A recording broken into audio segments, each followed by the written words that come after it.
లోపల దాకా వేగుతూ 15 to 20 మినిట్స్ ఓపిగ్గా వేయించుకోవాలి. ఒకటే కప్పు కొలతండి. అన్నీ నేను ఒకటే ఈ కప్తోనే తీసుకున్నాను. ఇవి అరౌండ్ 100 గ్రామ్స్ ఉన్నాయి. ఇలా వేగిపోయిన తర్వాత తీసి పక్కన పెట్టేసుకొని ఇంకో 100 గ్రామ్స్ కాజు తీసుకొని సిమ్లో వేయించుకొని పక్కన పెట్టుకోవాలి. అలాగే వాల్నట్స్ ఒక 100 గ్రామ్స్ సేమ్ కప్ కొలతతో తీసుకొని వాల్నట్స్ కూడా సిమ్లోనే వేయించుకోవాలి. అండ్ ఇప్పుడు పిస్తా పప్పులను కూడా 100 గ్రామ్స్ తీసుకొని సిమ్లో పెట్టుకొని వేయించుకోవాలి. ఇవి 4 నాకు వేగేసరికి 25 మినిట్స్ పట్టిందండి. ఇలా వేయించుకున్న వాటిని అన్నిటినీ కూడా పక్కన పెట్టుకొని చల్లారి పెట్టుకోవాలి. అండ్ ఇంకొక అదే కప్తో ఓట్స్ని కూడా తీసుకున్నాను. ఓట్స్ కూడా ఒక 100 గ్రామ్స్ అయితే ఉంటాయి. ఓట్స్ కూడా మంచిగా దూరగా వేయించుకొని పక్కన పెట్టుకోవాలి. ఇప్పుడు వేయించుకొని పెట్టుకున్న డ్రై ఫ్రూట్ అనే వస్తుందండి, మనం జల్లించుకోవాలి.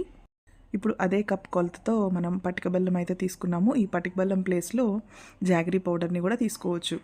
100 గ్రామ్స్ పటిక బెల్లం కూడా తీసుకున్నాను. ఇప్పుడు మనం గ్రైండ్ చేసుకొని పౌడర్ని ఇలా సీవ్ చేసుకోవాలి, జల్లెడ పట్టుకోవాలి. పౌడర్ని కూడా మళ్ళీ ఇలాగే జల్లించుకొని పెట్టుకోవాలి. ఒక హాఫ్ కప్ కోకో పౌడర్ కూడా తీసుకున్నాను. Cocoa powder unsweetened cocoa powder అండి. నేను రెండోసారి కూడా మిక్సీ వేసుకొని చల్లించేసేసుకున్నాను.